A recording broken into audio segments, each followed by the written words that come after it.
Good morning, we're Channel 3123 Morning Daybreak. I'm Josh Ross. And I'm Sarah Dixon. This morning we'll be talking on different leadership styles that we've been reporting on and investigating. To say more on this, I'm going to let Josh take it away. Josh, take it away. Thank you, Sarah. Yes, first off, we've got some news of trends that we've seen in leadership across the plains of Oklahoma. These days we've been seeing that leaders are developing their styles to include the strengths of the whole group. Not only is the leader just taking charge of the leadership environment, but they're also noticing more and more that group members are being used for their trends or their strengths to complement one another. Let's listen to what some experts had to say on that. The biggest thing I've learned in this leadership position, I would probably say, is to make sure that you utilize the talents that the other members of your team have. You have to realize as a manager that other people you work with are going to be better at certain things than you are, and that's not a slight against your management or leadership skills. A good manager should be able to promote those things and utilize their team to their fullest, and if somebody's better at a certain task than you are, by all means utilize them to their fullest and let them kind of make the final decision and really use their input on things. You have to understand to assess each individual as an individual, and so when you're going into these conversations, you can't just assume things about people. You have to take it as it is, and I think that helps a lot, especially in a leadership role. People learn differently and they work at different paces and things like that, so it's important to see every person that you're leading as an individual person and tailor what you're doing to their specific needs. The strongest leaders are the ones who can plug other people in and recognize and realize their talents and their abilities. It's not about doing it all yourself. It's about being open to others, and also I think part of that is knowing how to have a servant's heart and how to serve in leadership and lead by example and role model more than do what I say and do it this way. I think leaders don't always have the right answer, but they have an answer, and I think because I work with students, there is never one right answer. Even if one student to the next would present me the same issue on paper, the students are different, so it can never be one answer, so it's always going to be a collaborative effort. And so I think I've taken my leadership style, my view of my leadership style differently since I've become an advisor, because I can't tell people what to do exactly. It's more of a guidance. Motivated towards a common goal, so to just understanding the differences in people's abilities and strengths and playing off that and what they have to contribute, regardless of the situation, whether it's in this role or in my role before this as an entrepreneur. It's just playing off of what people are best at and making sure that that's a fit for the whole.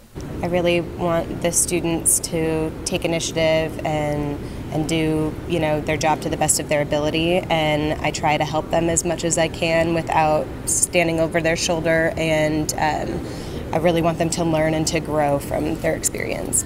As our experts said, great leaders are those who know how to best incorporate their employees and weave them into the organization. You must harness the strengths of the people in an organization to achieve the best for the overall group.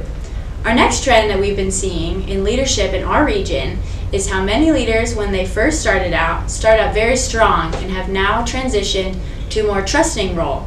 Let's listen to what some more experts have to say on this topic. Growing up, I held a lot of leadership positions in high school and things like that, and I went from the super imposing guy to what I am now, the more relaxed, one-on-one, try to find more efficient ways to do it without coming off as overbearing or over-imposing. I was trying to prove myself as a leader because I was pretty young and I was leading a team of 50, 60-year-old men as a 19-year-old, and so I think I came on a little strong because I was trying to show people that I could lead, and I knew what I was talking about, and it really made me suffer. I think I gained less respect from that, and so I kind of learned that a lot of times people know what they're doing, and people can be pretty smart, and so I just kind of let people. That's whenever I transitioned. I was like, I'm going to trust you first, and then whenever you come to me asking for help, that's whenever I'll pitch in and chime in. So we've seen some changes in leadership styles, but we've also noticed some changes in the weather. We're going to go outside for Ryan reporting. Thanks, guys. I'm out here in front of International Mall, and being in a position of leadership can lead to a hurricane of opposition. Being in this position of leadership, you sometimes have to make the unpopular decision because you know it's right. Here's Cole Baumhoff, chapter president of Phi Gamma Delta, with a little bit more on that. Every person needs to know what their values are, what their ethics are, and trade off an opportunity cost between what the right thing to do is and possible bothered friendships that come as a result of doing the right thing. In my position here, it's been very difficult. I've seen a lot of guys kind of drift apart, both from me and from kind of the other exec guys, as a result of trying to do the right thing. And then also sometimes is in our friendships too important here and there to risk by doing a very unpopular right thing. As you can see, sometimes being in a role of leadership can lead to a torrential downpour of negative response. As long as you've got your umbrella of optimism and can-do attitude, you're going to be just fine. Back to you guys in the studio. Thank you, Ryan. Up next, we have our sports guy, Casey, with his own highlight reel on leadership. Well, thanks, Sarah. We got an action-packed day of sports today. First, we shoot over to the highlights of Wes Edwards, who is the Director of Equipment Operations at Oklahoma State. He manages a $1.5 million budget and over 20 students.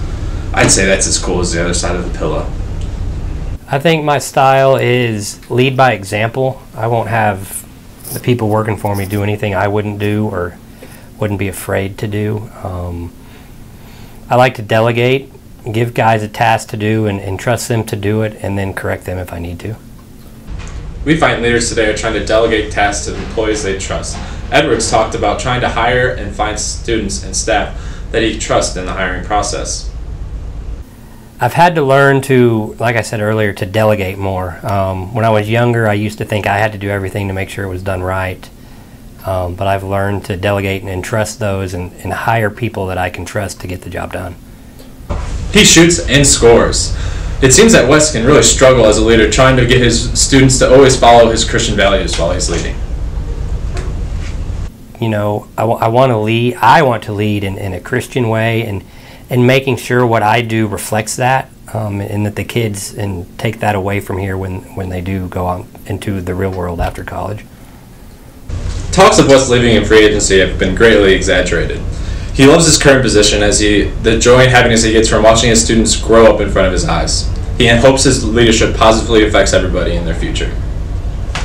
In my position here, working with students, trying to not only teach them what we do and what we need to get done, but prepare them for life, not necessarily in the equipment world, whether they go in the business world or wherever they go, to be able to adjust and work with different types of people and just make them better overall people.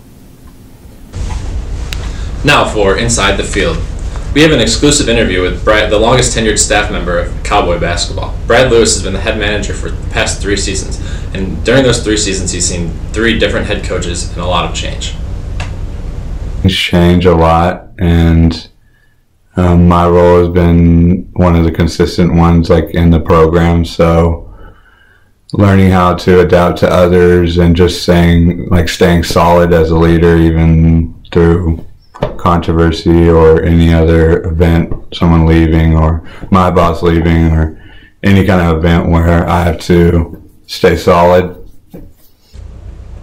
Well, obviously Brad has had to be consistent through the turmoil in the basketball program the past 3 seasons.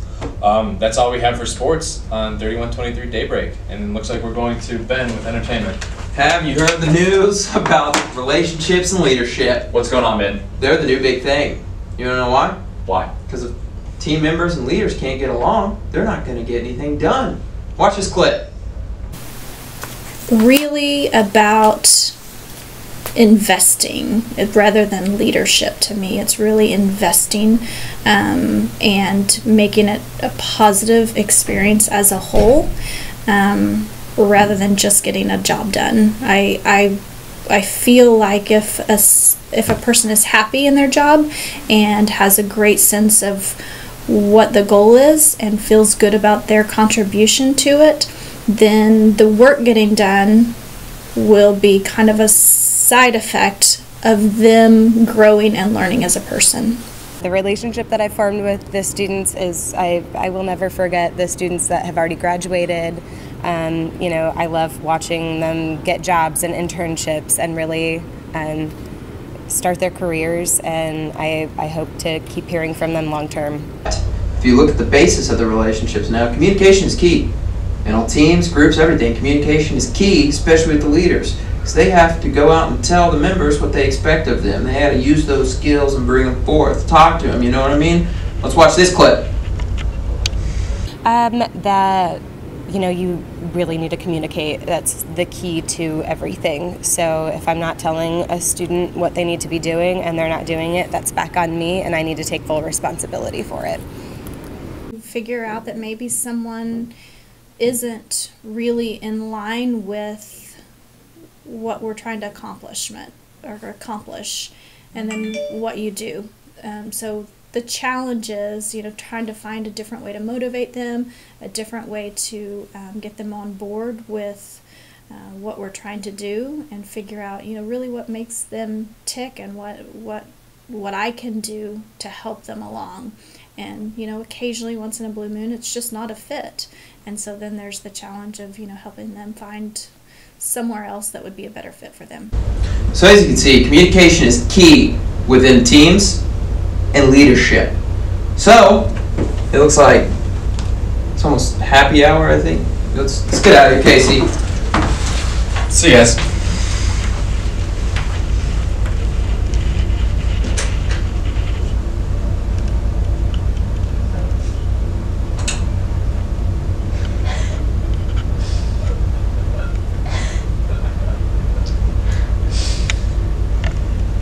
They're matching.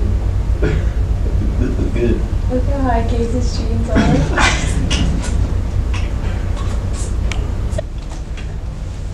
Well, alrighty then. That was quite an exit. But it sounds like we've got Ryan in the building again. So. We're gonna bring him back in. Hey guys, now I don't know about you, but I sure am happy to be inside. It is cold out there. It's a little brisk outside. A little brisk. Now, another thing that brings me joy is leaders who are able to stick to their values. Now, Casey talked about this a little bit in his report earlier, but I've got a little bit more on this. You may be the leader, but you're not a leader if no one's following you. You can call them constituents or followers or whatever. In the theoretical leadership models, they may be followers. But it's also difficult to have followers if you've never been a follower or have some personal investment in why what you're doing is important. So be able to put yourself in a position of the follower when you're leading, but also know that you may not always have the best idea. As you can see, being in a position of leadership can lead to a hailstorm of criticism and some lost friends. During this time, it's important to stay inside the eye of the storm. Now, Cole does this by having individual conversations with his peers so that way they can see his side of the story and he can understand theirs. Here's a little bit more on this. I lead a little unorthodox, I think. I like to have one-on-one conversations, and I like to say the unpopular thing and try to make the unpopular thing make sense and make everyone get it through very close to home examples and parables. As you can see, leadership is one heck of a climate to be in right now. Speaking of climates, you guys be careful next time you're outside. I've got reports of two wackos dressed in the same sweater. Somebody say wackos? Hey, the wackos are here, but there are wackos. Aww. That means the entire 3123 DayBreak family is now together. Wow. Just in time to sign off. Well, I guess that's it for us, folks. That's 3123 DayBreak. You've been DayBroken.